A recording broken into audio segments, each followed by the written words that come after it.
ആറ്റിങ്ങൽ രാമേന്ദ്രൻ മേടിച്ചതാണ്. സ്റ്റാഫിന്റെ പെരുമാറ്റം കണ്ടു കഴിഞ്ഞാൽ നമുക്ക് തോന്നും നമ്മൾ അവന്റെ അടുത്ത് എന്തോ ചെന്ന് ഇരക്കാൻ നിൽക്കണം. ഇന്നലെ ഞാൻ ഒരു ബാഗും കാര്യങ്ങളൊക്കെ മേടിച്ചിട്ട് ബില്ലടിക്കാനായിട്ട് ചെന്നു. അപ്പോൾ ഓർഡർ തിരിച്ചും മറിച്ച് നോക്കി, എന്നിട്ട് പറഞ്ഞു ഇതിൽ ബാർകോഡ് ഇല്ല, പോയി സെയിം സാധനം കൊണ്ടുവരെങ്കിൽ. ഞാൻ പറഞ്ഞു, നിങ്ങൾ ഒരു സാധനം വിൽക്കാൻ വെക്കുമ്പോൾ അതിൽ പ്രൈസ് ടാഗ് ഇടേണ്ടത് നിങ്ങളുടെ ഉത്തരവാദിത്തമാണ്. അതിൽ പ്രൈസ് ടാഗ് ഇല്ലെങ്കിലും അത് പോയി കണ്ടുപിടിച്ച് അതിന്റെ സെയിം പ്രോഡക്റ്റ് എടുത്തുകൊണ്ട് വന്ന് നിങ്ങളെ കൊണ്ട് ബില്ലടിപ്പിക്കേണ്ട ചുമതല എന്റെതല്ല. ഈ പയ്യൻ കയ്യിരുന്ന ബാഗ് എടുത്ത് എന്റെ മുന്നിലോട്ട് ടേബിളോട്ട് കിട്ടുന്നു. നിങ്ങൾ സെയിം പീസ് എടുത്തുകൊണ്ട് വന്നാൽ അടിക്കും, ഇല്ലെങ്കിൽ നീ അവിടെ നിൽക്കും. ആ രീതി നമ്മളെ സംരക്ഷിക്കുന്ന നമ്പർ എഴുതി വെച്ചിരുന്നു. പരിഹാരമായിട്ട് അവർ ഇവിടുത്തെ ആറ്റിങ്ങൽ ബ്രാഞ്ചിലെ മാനേജറുടെ നമ്പർ തന്നു. അറിഞ്ഞപ്പോഴത്തേക്ക് അടുത്ത് ആദ്യം പറഞ്ഞു, ഈ മലയാളം അറിഞ്ഞൂടാ, തമിഴിലെ പേസന്റെ സാറെന്ന് പറഞ്ഞു. അപ്പൊ ഈ മലയാളം പേസ അറിഞ്ഞൂടാത്ത ഈ തമിഴ് മാത്രം പേസുന്നവനെ എന്തിനാണ് ഈ ആറ്റിങ്ങൽ രാമേന്ദ്രൻ മാനേജറാക്കി എടുത്തേക്കുന്നത്? ഒന്നാമത്തെ കാര്യം അറിഞ്ഞു. കാര്യം പറഞ്ഞു, ഇല്ല നമ്മുടെ സ്റ്റാഫ് അങ്ങനെ പറയില്ല.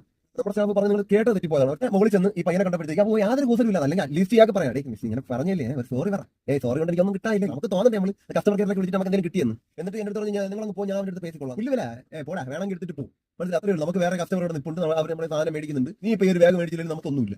അതാണ് അവരുടെ ഒരു ആറ്റിറ്റ്യൂഡ് എന്ന് പറഞ്ഞാൽ. തണുത്ത പഴംപൊരി പോലുള്ള ഒരു സ്വഭാവം. ഒരു ഗുണമില്ല മണവും ഇല്ലാത്തൊരു മാനേജർ.